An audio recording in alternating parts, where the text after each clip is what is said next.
주님께서 여러분과 함께 요한이 전한 거룩한 복음입니다.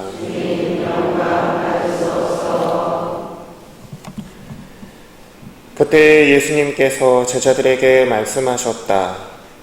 내가 너희에게 할 말이 아직도 많지만 너희가 지금은 그것을 감당하지 못한다. 그러나 그분 곧 진리의 영께서 오시면 너희를 모든 진리 안으로 이끌어 주실 것이다. 그분께서는 스스로 하지 않으시고 들으시는 것만 이야기하시며 또 앞으로 올 일들을 너희에게 알려주실 것이다. 그분께서 나를 영광스럽게 하실 것이다. 나에게서 받아 너희에게 알려주실 것이기 때문이다.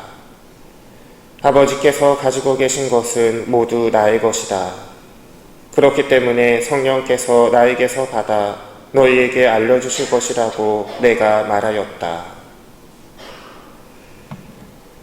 주님의 말씀입니다.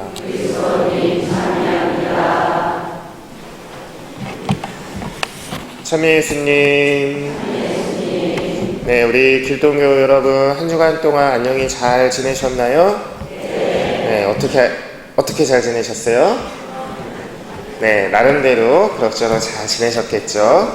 혹시 어제 축구 보신 분들 있으신가요? 너무 안타깝게 1대3으로 졌죠?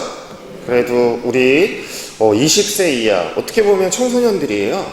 네, 아직 10대, 많아야 20살 그런 청년들이 이 세계 무대, 그것도 피파가 주관하는 세계 무대에서 결승전에서 아깝게 지기는 했지만 그래도 대단한 성과죠? 그래서 우리 국가대표 청소년 월드컵 대표팀을 위해서 박수 한번.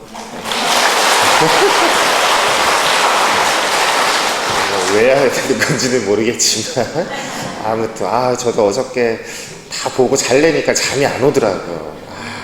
우승까지 했으면 더 좋았을 텐데 근데 사람의 욕심은 끝이 없는 거니까 그래도 준우승이라는 이 결과만 해도 대단한 거죠. 아무튼 참 고생 많았던 우리 대표팀들 참 대단하다는 생각이 들었습니다. 요즘 저는 이 아이들이 처녀 성체를 하고 있어요. 평일에 새벽 미사 이렇게 오신 분들은 알겠지만 아이들이 지금 요번 주가 되면 이제 마지막 주 4주째가 되거든요. 그래서 열심히 새벽 미사 나오고 또 교리 받고 그러면서 이렇게 정신없이 바쁘게 지내고 있는데 아이들 보면 여러분 어떠세요? 좋으세요? 귀엽고 이쁘고 나도 저럴 때가 있었는데 이런 생각도 들고 그렇죠? 그런데 항상 이쁘고 좋지만은 않아요. 막상 교리 같이 해보면 얼마나 애들이 개구지고 또 말도 안 듣고 이렇게 하라고 그러면 저렇게 하고 하루에도 뚜껑이 열렸다가 닫혔다가 열렸다가 닫혔다가 이러는데 제가 너무 충격적인 이야기를 들었어요. 아이들한테. 제가 그냥 이야기하다가 얘들아 신문이 잘생겼어 못생겼어? 그랬더니 못생겼어요 그래요. 얼마나 못생겼어? 제가 놀래가지고 얼마나 못생겼어? 그랬더니 제가 본 신부님 중에서 제일 못생겼어요. 나 세상에 제가 그 정도는 몰랐는데 그 정도는 아니죠 솔직히.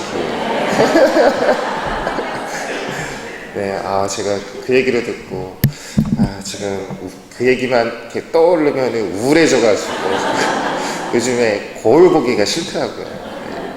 아무튼 농담이고 참 우리 아이들이 이제 돌아오는 주일이면 처녀 성체를 받아요. 그래서 이 아이들이 정말 기쁜 주님의 은총 안에서 처녀 성체를 할 수 있도록 기도해 주시고 그리고 이 아이들이 정말 끝까지 지금 성당에 나오는 걸 너무 즐거워하고 재밌어하고 좋아하거든요.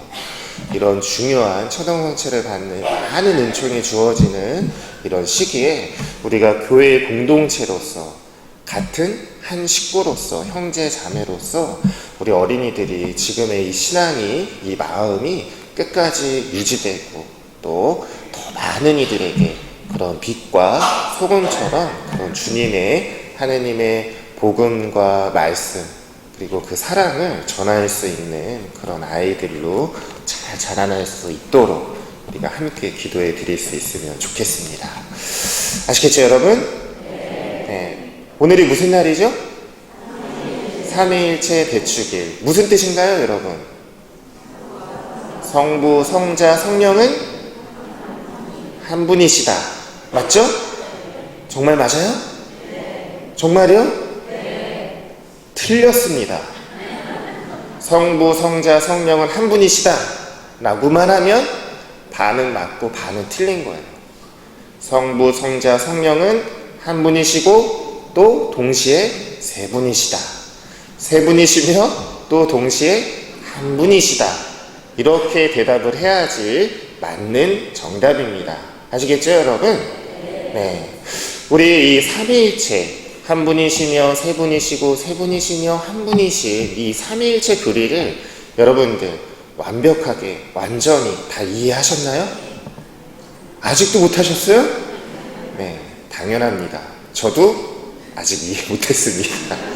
하지만 분명한 것은 우리가 이해하고 삼위일체 교리가 먼저 생겨나고 그걸 우리가 믿음으로 받아들인 것이 아니라 초기 교회, 예수님을 따랐던 초기 공동체 안에서 그런 삼위일체 하느님에 대한 체험이, 선체험이 먼저 있었던 것이죠. 교리가 정리가 되고 또 반포되고 사람들에게 널리 알려지게 되고 우리가 믿을 교리로 받아들이게 된 것은 신학적으로 받아들이게 된 것은 아주 나중에 일인 것이죠. 그래서 오늘은 여러분들께 삼위일체이신 하나님에 대해서 이야기를 해야 되는데 우선 우리가 눈으로 볼 수 있는 어떤 사물이라든지 자연을 통해서 한 분이시고 세 분이시며 세 분이시자 한 분이신 하나님에 대해서 우리가 이렇게 뭐라고 해야 될까요? 알아볼 수 있는 사물이나 자연, 현상 중에 무엇이 있을까요, 여러분? 교리하시면서 어떤 비유적으로 예로서 이렇게 들어본 경험이 있으실 거라고 생각이 드는데 여러분들 세잎클로버 좋아하세요? 별로 안 좋아하시는군요. 네잎클로버 좋아하세요? 네. 세잎클로버는 잎이 몇 개죠? 3개죠. 그리고 이 잎이 3개인 이 잎을 불러 세잎클로버라고 부르죠. 그렇죠? 잎이 3개인데 하나의 잎으로 세잎클로버라고 부릅니다. 그렇죠? 마치 한 분이시고 세 분이신 하나님을 연상케 하는 부분이죠. 근데 이것만으로는 설명이 부족해요. 왜 그럴까요? 성부, 성자, 성령께서는 각각의 위격으로서 독립적으로도 존재하시잖아요. 그렇죠? 근데 이 세잎클로버를 잎을 하나하나 뜯으면 어떻게 될까요? 더 이상 세잎클로버라고 불려질 수가 없겠죠. 그래서 이것만으로는 삼위일체이신 하느님을 설명하기는 좀 부족합니다. 그리고 또 어떤 것이 있을까요, 여러분? 지금 여러분 앞에 이 컵에 물이 담겨져 있어요.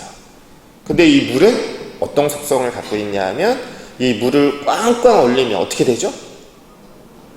얼음이 되죠. 이거를 과학적인 조금 유식한 말로 고체라고 하죠. 그러면 이 고체인 얼음을 팔팔 끓는 물에 끓는 불에 녹이면 어떻게 되죠? 다시 액체로 변하죠. 그리고 이거를 더 끓이면 어떻게 되죠? 기체로 다 날아가겠죠. 그죠? 물은 하나의 속성만 있는 것이 아니라 고체도 됐다가 기체도 됐다가 액체도 됐다가 그죠? 이게 삼위일체이신 하나님을 설명해 줄 수 있을 것 같은, 이해할 수 있을 것 같은 그러한 비슷한 비유로 다가오기는 하지만 문제가 뭐가 있을까요, 여러분? 동시에 이 컵 안에 든 물이 액체이면서 기체이면서 고체일 수는 없다는 것이죠.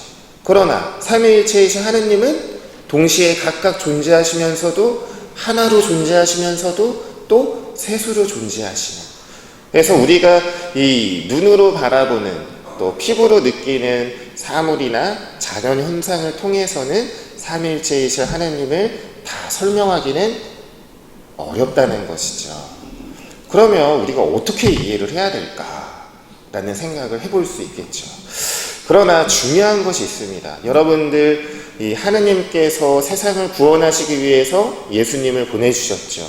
예수님께서 수많은 말씀과 당신의 하느님에 대한 사랑을 전하시기 위해서 많은 기적을 베푸셨죠. 여러분들, 예수님께서 우리 복음을 통해서, 복음서를 통해서 우리에게 보여주신 기적들, 어떤 것이 있어요?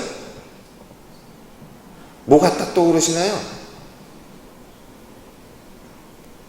여러분들 성경 안 보시나요? 네. 나병 환자도 고쳐주시고, 그쵸? 눈먼 소경도 고쳐주셨고, 또 걷지 못하는 사람도 걷게 하셨고, 또 여러분들 오병이어의 기적 기억나시죠? 빵 5개와 물고기 2마리로 5,000명을 먹이셨다라는, 뭐 수도 없죠. 또 무리를 건너신 기적, 또 뭐가 있을까요? 라자로, 죽은 라자로를 살리신 그런 기적, 또 뭐가 있을까요? 마지막에는 당신께서 죽으시고 부활하시고 승천하신, 이런 예수님께서 하신 모든 당신의 기적들, 이것을 뭐라고 할까요, 여러분? 2글자로 따라해보세요. 신비. 네, 예수님께서 하신 그 모든 일들을 우리는 뭐라고 하느냐? 신비라고 한다. 신비는 머리로 이해하고 이성적인 논리로 판단하는 것인가요? 그렇지 않죠. 받아들이는 것입니다. 그리고 느끼는 것이고, 또 그 기적을 통해서 우리가 하느님을 더 믿게 되고 예수님께 더 가까이 다가가게 되는 것, 이것을 우리는 기적이라고 하죠. 그래서 미스테리 하잖아요. 미스테리는 알듯하면서도 모르겠다라는 뜻이 아니라 분명히 존재하지만 우리 인간의 이성적인 언어와 말로서는 다 설명할 수 없는 신비한 일들을 미스테리라고 하는 것이죠. 좀 더 유식한 말로는, 라틴어로는 미스테리움이라고 하는 것입니다. 그래서 하느님께서 예수님을 우리에게 보내주시고, 또 예수님께서 당신의 뜻을 이루시기 위해서 우리에게 수많은 기적을 보여주시고, 또 함께 해주시고, 끝내는 돌아가시고 묻히셨으며 또 부활하셔서 승천하시기까지, 이러한 당신의 이루신 그 모든 일들을 우리는 신비라고 이야기하는 것입니다. 신비가 나쁜 것이 아니라 알쏭달쏭, 알듯 모를 듯 하는 것이 아니라 예수님께서 우리에게 보여주신 그 수많은 기적들, 당신께서 우리에게 나누어 주신 그 사랑의 열매들, 그 모든 것이 기적이라고 신비라고 이야기할 수 있는 것입니다. 우리도 이 삼위일체이신 성부, 성자, 성령께서 우리에게 일치로서 나누어 주시는 그 사랑의 신비를 살고 있습니다. 어디에서 그 삼위일체의 신비를 우리가 느끼고 또 그것을 받아들이고 가까이서 우리가 이렇게 삶으로서 살아가고 있을까요? 어디에서? 여러분들, 우리가 삼위일체 신비를 산다. 그럼 그 삼위일체 신비를 사는 그 증거가 어디 있을까요, 여러분? 네? 어디 있을까요? 어디 있냐 하면 여러분들이 이루고 계시는 가정 안에 있다는 것이죠. 자, 성부, 성자, 성령. 성부이신 하느님께서 예수님을 보내주셨죠, 이 세상에. 그리고 예수님은 하느님과의 일치를 위해서, 당신의 뜻을 이루시기 위해서 열심히 우리에게 당신께서 가지고 계신 그 모든 생명을 우리에게 다 나누어 주셨죠. 그리고 결국에는 돌아가셨지만 결국에는 부활하셨고 승천하심으로써 당신의 뜻을 다 이루시고 일치를 이루신 그 다음에 우리에게 보내주신 누구요? 성령을 우리에게 보내주셨죠. 성부와 성자께서 이루신 사랑의 일치로 잉태된 성령. 우리 가정 안에서 두 남녀가 서로 사랑을 나누어서 부부의 연을 맺게 되고, 그로써 사랑의 결실로서 잉태된 우리 자녀들. 이것이 성부, 성자, 성령께서 하나를 이루신 것처럼 우리 또한 서로 간의 부부의 일치로서 잉태한 자녀들과의 한 가정으로서 하나로서 이루어지는 그 사랑의 나눔들, 그럼으로써 성가정으로 나아가는 그런 우리 가정의 모습들, 그것이 바로 우리가 삼위일체 신비를 살아가고 있는 그러한 삶인 것이죠. 여러분들, 우리 부부간에 솔직히 예전에는 사랑을 해서 결혼했지만 지금은 사랑을 하는지 안 하는지 잘 모르겠어요 하시는 분들도 계실 거예요. 그러나 우리가 이 성부, 성자, 성령께서 일치를 이루시고 이 사랑으로서 하나가 되심을 우리가 삶으로서 살아가기 위해서는 지금 내가 머물고 있는 우리 가정이 바로 삼위일체 신비를 살아가는 바로 그 순간순간들이라는 것을 받아들이는 것이죠. 그래서 내 남편, 내 아내, 내 자녀들을 바라보기를 어떻게 바라봐야 돼요? 처천지 왼소, 안 보면 서편할 것 같아가 아니라 마치 하느님을 바라보듯, 예수님을 바라보듯, 성령님을 바라보듯 우리 부부간에, 자녀간에 그런 마음으로 서로를 아끼고 사랑하고 또 소중히 여겨야 한다는 것이죠. 여러분들 지금 당장 눈앞에 하느님이 계신데 하느님께 막 그러실 수 없겠죠? 막 함부로 말한다거나 막 상처를 준다거나 그러지 않으시겠죠? 그렇죠? 내 아내와 내 남편을 성부 성자를 바라보는 마음으로 바라본다면 더 소중하게 아끼고 더 좋은 말, 더 사랑을 나누기 위해서 노력하겠죠. 내 자녀를 성령님을 바라보듯 예수님을 바라보듯 한다면 우리가 그 안에서 이루어지는 사랑의 끈이 더 돈독하고 더 풍성해지고 더 많은 은총으로서 서로 더 아끼고 사랑으로서 일치를 이루어 나갈 수 있겠죠. 그렇죠, 여러분?